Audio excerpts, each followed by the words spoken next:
Hello, welcome to Dundro's podcast. I'm your host Justin. Today we're reviewing the Doom Patrol Silver Age, Volume 1, which collects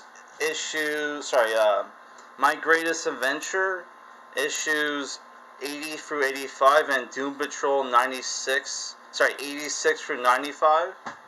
There's the back there, the tagline. The world's strangest heroes.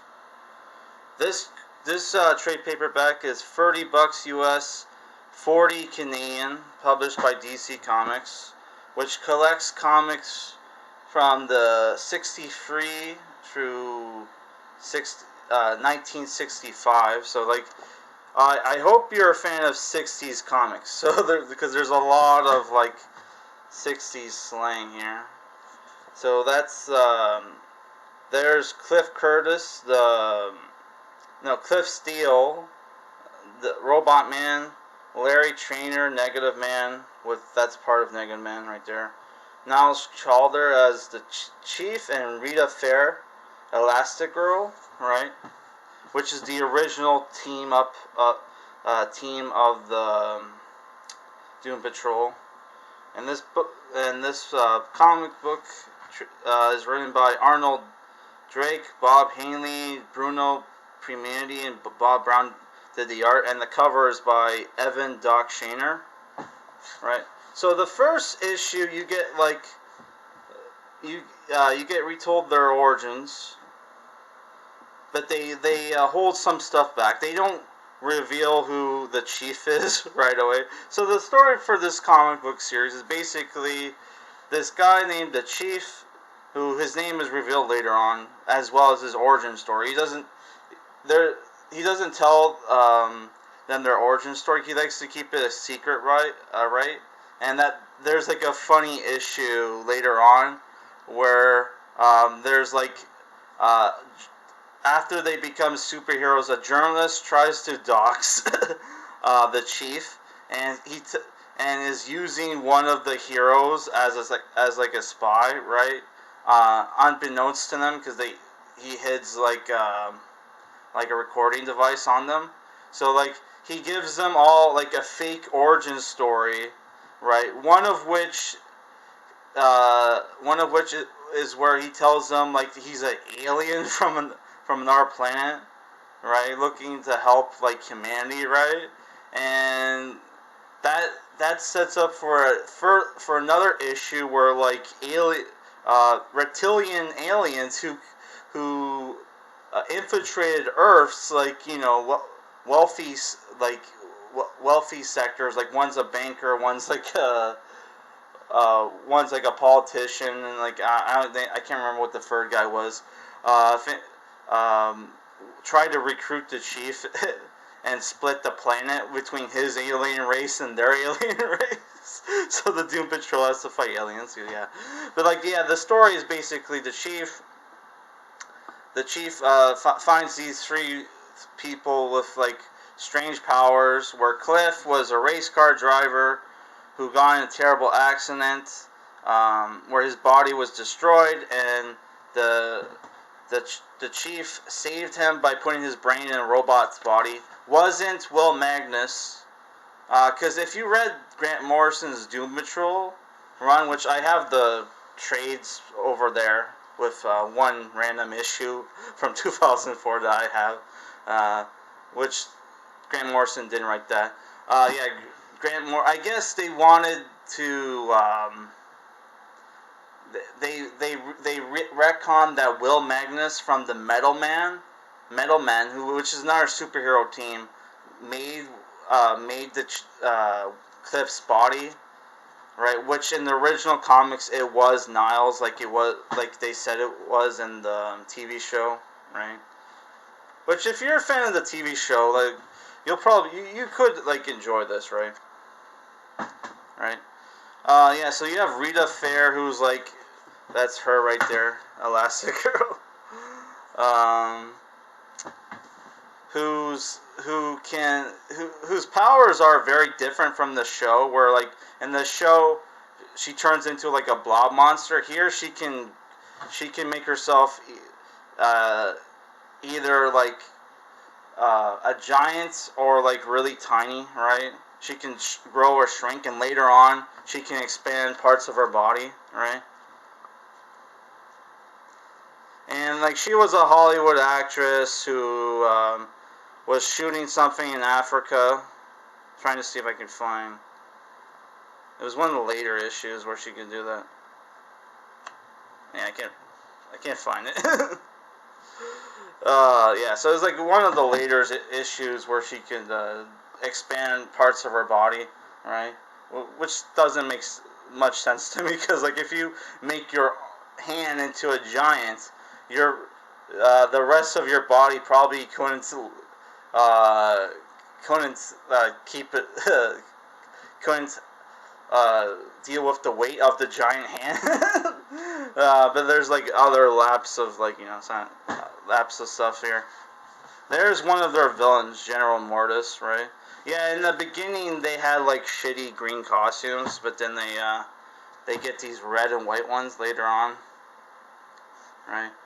In this issue, they fight Animal Vegetable Man, Vegetable Mineral Man, which that's what he, which he they introduced him in the TV show. He was a scientist named Larson, who was jealous of the chief.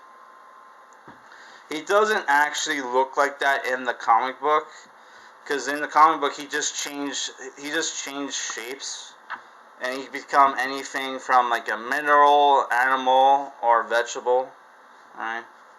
Like he turns into a tiger here. Yeah, just showing you off the art. Yeah, they fight giant robots at one point. There's Monsieur Mala, the talking row. Yeah. Just showing you the art. Okay, but alright. Oh, also Larry Trainor's. Oh, Rita Fair was exposed to gases while shooting a movie in Africa. She's like a Hollywood actress, right? And Larry Trainor, who's right there, Negaman, was like a test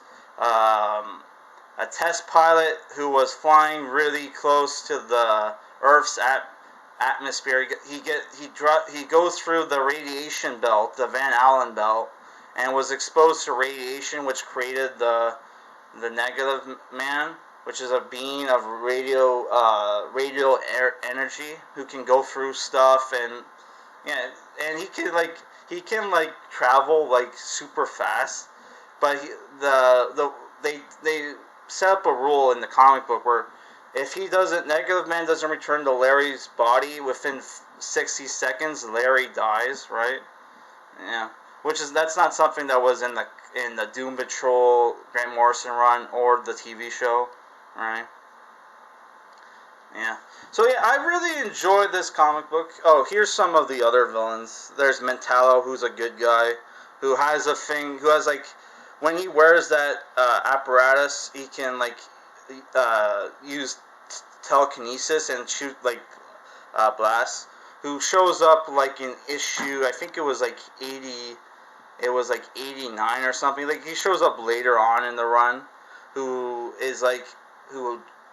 who's not a member of the Doom Patrol yet, but he helps out the team because he has a thing for Rita Fair, right? And there's like Dr. Time, who can control time, kinda with his.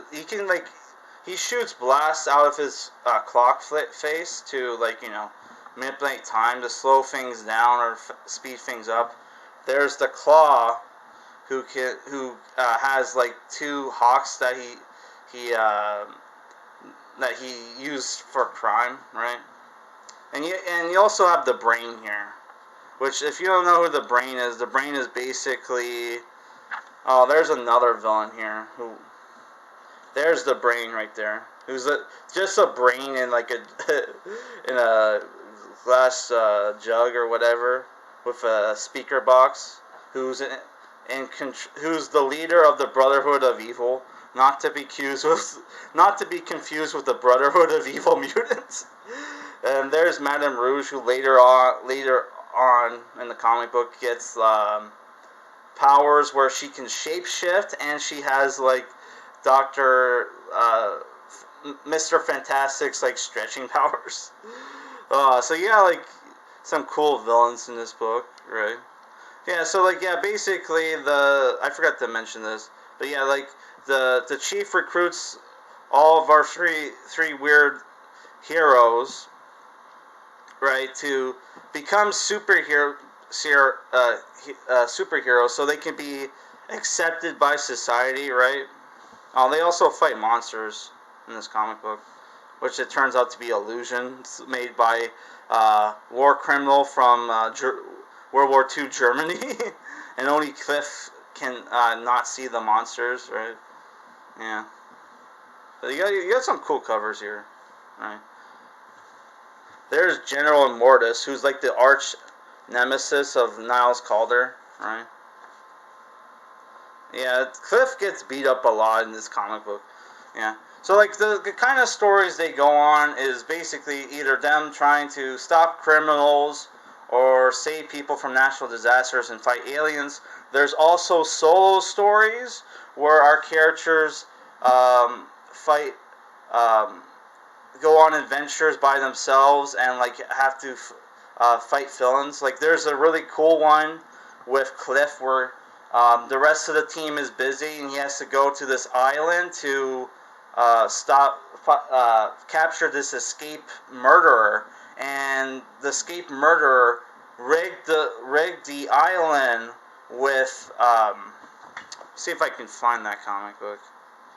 Like he rigged the island with traps and stuff. So like while Cliff is on. Cliff is continuing forward. He keeps losing like a limb to the point where, like, you know, the point where at the end of the story he has no arms or legs. Oh, there's Gargulax, and that's the first appearance of Mentallo. All right, so that was 91. My bad. I thought I said it was 80 something. Trying to find it. But yeah, that was a cool comic book. All right. Oh, here it is. Here it is. That's Cliff's solo adventure. He loses an arm. Then he gets locked in a trap, so he makes a key out of his leg to escape. Right. And then at the end, like, he's basically just a torso, but then he headbutts the criminal and waits for the rest of the team to show up. Yeah. There's Rita Fair as a giant. That was a cool comic, right? And there's a point where he takes his leg, right, and bangs it out to make a boomerang to throw at the enemy, to throw at the guy. I can't find it here. Yeah, here's where he makes his own leg into a boomerang. Oh my god, Captain Boomerang would be proud. Yeah. There's also like a solo adventure where like Rita Fair was like a mascot for like a charity for this orphanage, and like the kid, and like she gets introduced to this Korean kid named Kim Loo, who was adopted by this American GI who went missing in Korea. So, and the kid is sick, right? So like she tries to find the Kim Loo's like adoptive father in Korea, and he has PTSD, so he goes crazy and like thinks the war is still going on, right? When he hears like not fireworks, but like what a pile driver, he hears that and thinks it's a machine gun. Yeah. So yeah, but that story has a good story, right? Yeah, there's a lot of cool, fun adventures in the book. It's not as weird or crazy like the Grant Morrison run, but there's some cool, fun adventures in this story. Especially, I really like this story where like Niles uh, out outsmarts the journalist that's trying to dox him. Right, that was a cool story. Right, it's showing the also. One thing I really liked is that they don't expose the fact. They don't explain the fact why Larry wears these bandages in the original story, in the original origin story, and later on he reveals why. It's because like he's radioactive, and this is like the bandages are treated with like some chemical to keep the radiation from pouring out. Also, I forgot to mention that in the beginning of the book, both Larry and Cliff have a thing for Rita Fair, but after a while they form this like brother sister kind of thing. So like when Metallo shows up and Rita has a thing for her, and like Metallo starts to give her like a cold shoulder. Cliff shows up to the Metallo's mansion because he's rich, beats the shit out of him and tells him, "You're gonna take Rita on a date, buddy, and you're gonna go, you're gonna treat her to a good time." Right. So that was a fun story. Wonder if I can find that here. That was during the Dr. Time comic, wasn't it? I can't remember. That was a fun. Yeah, here it is. Where like Cliff is threatening to beat the shit out of like Metallo. That was a fun comic, right? Also, I should mention there are some things about this book that people might not be a fan of. There's some animal cruelty in the story, and then there's a story in this comic book where they have an allegory for Islam, for like the Prophet Muhammad, called Azra, where basically the Doom Patrol go on like some talk show to talk with this to be like guests for this like talk show, where this guy who's like obviously part of like the Muslim faith has like a photo proving like the existence of the Prophet Muhammad, right, which is called Azra in this book, and they disprove they're like, yeah, that photo is fake, right, and the guy's like, Azra is going to strike at you non-believers, right? So yeah, like some people might get offended by that, but it turns out it wasn't like this is the book I'm talking about. Yeah. There's Azra, which is obviously supposed to be like Prophet Muhammad. But it turns out it was just an illusion made by the not the war criminal guy, but his son, the guy who made like the device to brainwash people, right? There's him, right? Also, there's a cool story where our characters switch powers, right? Where Negative Man switches powers with Rita Fair, and then like the professor. Well, Cliff's body got damaged, and like the professor has this like augmented suit that looks just like Robot Man, Cliff Steele. So he joins them on their adventure, right? Oh man, right? Yeah. So I don't know. If I were to give this a rating, this is a fun book, and if you don't mind 60s slang and some wacky, jokey dialogue here and there, I thought this book was great, and I'm giving it a 7 out of 10, right? And I think it's the thing where, like, if you're a fan of the Grant Morrison run, you might not like this, like, lighthearted, fun, like, adventure book, but, like, I think, if you're a fan, if people are a fan of classic comics and they hate modern comics for, like, how political and whatever they are, then I think you should give this a shot, right? And it's pretty affordable. Like, you're getting this is 370 pages, by the way, for like, 30 US, 40 Canadian. That's a good price. For the price of two trades, you're getting a lot of content for your buck, right?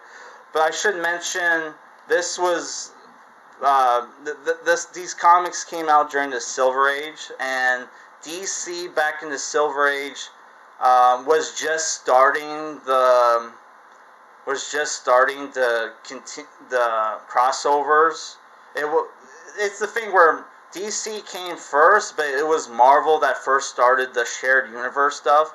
DC didn't really start doing that until, like, around this time. But, like, yeah, there's no, like, I'm mentioning this because there's no Superman, there's no Batman. They live in basically their own world, so they're like the only superheroes of this world.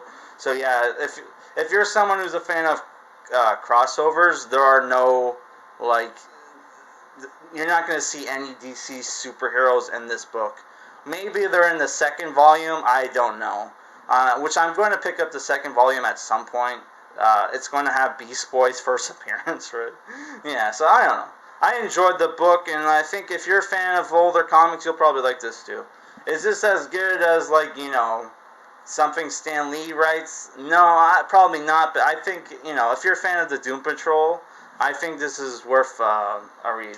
So my next review is going to be Strikeforce Morituri, which is basically Marvel's take on Starship Troopers, and it's supposed to be a really dark comic book. It's 13 issues.